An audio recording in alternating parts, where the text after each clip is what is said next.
Mr. Mealy, sir. That's fine. Matt, almost exactly 2 years ago, the mayor and I had a debate when we last ran against each other, and that was at Glen Gareth.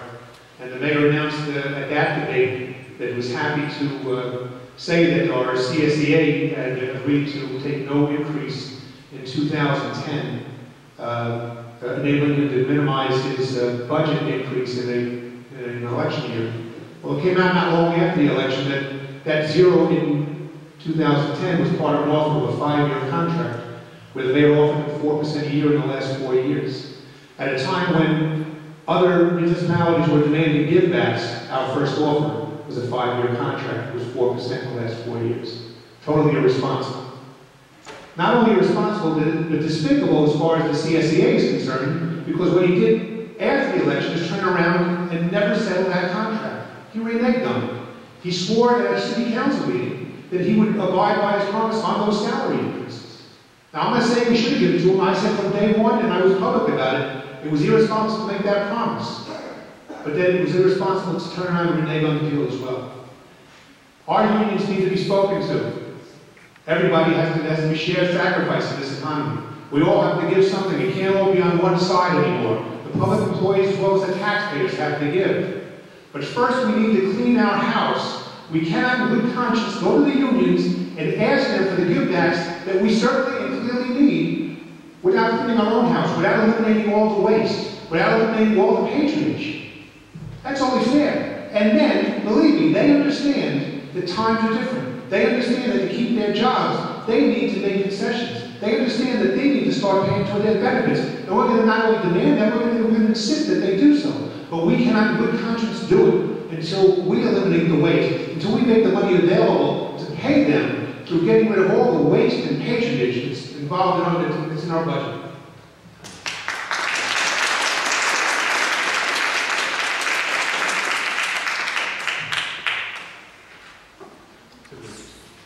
Okay, it's a big topic.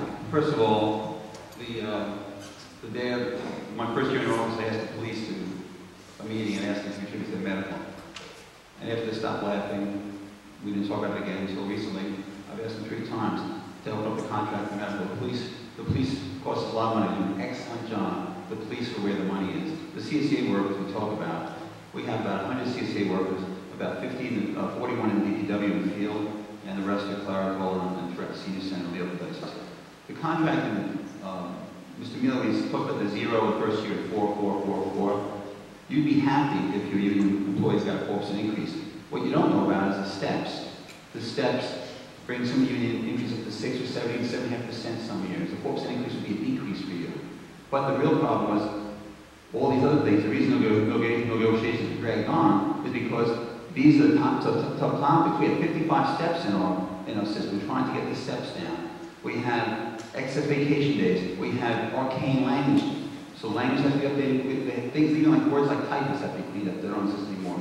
We've been talking through this. I hired a labor attorney who now is out of the room because I'm in there talking with the union directly. I was not in negotiations because I wanted to make sure that there was people in the room that were fair and objective and there was no political influence, there was nobody in the room who was their boss.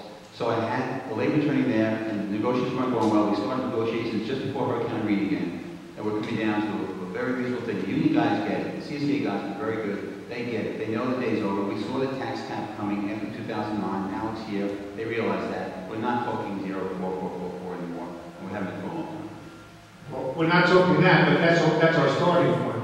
So where other people were demanding zeros of givebacks, we're starting at that 4% and negotiating now. We shouldn't have put ourselves in that position to begin with. And when the PBA laughed at the mayor by suggesting that they pay towards their benefits, he shouldn't have laughed with them, but he should have insisted that they pay something towards their benefits. We pay over $5 million a year in health benefits in the city. $5 million. Just imagine if every employee could contribute something towards that, what we're saying to. A lot of us have lost our jobs, a lot of us have lost our own benefits. All right? It's just, our city council just gave up their own, but only after we put their feet to the fire and after they lost another $1 million this year.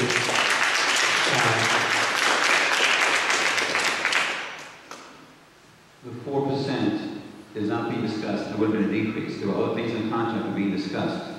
So and the PBA had a contract. The PBA doesn't contribute to its pension plan. Everyone else does. This is something the government has to fix. The council give up their benefits.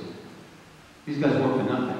We work total, me and the whole council, I don't benefits for $258,000. The Hempstead has an animal shelter with $7.5 million. Just the animal shelter, with 7 people making over $100,000 for full benefits. We give them the pension benefits, the medical benefits, because we might have to lay people off if we don't get some movement on the police contract.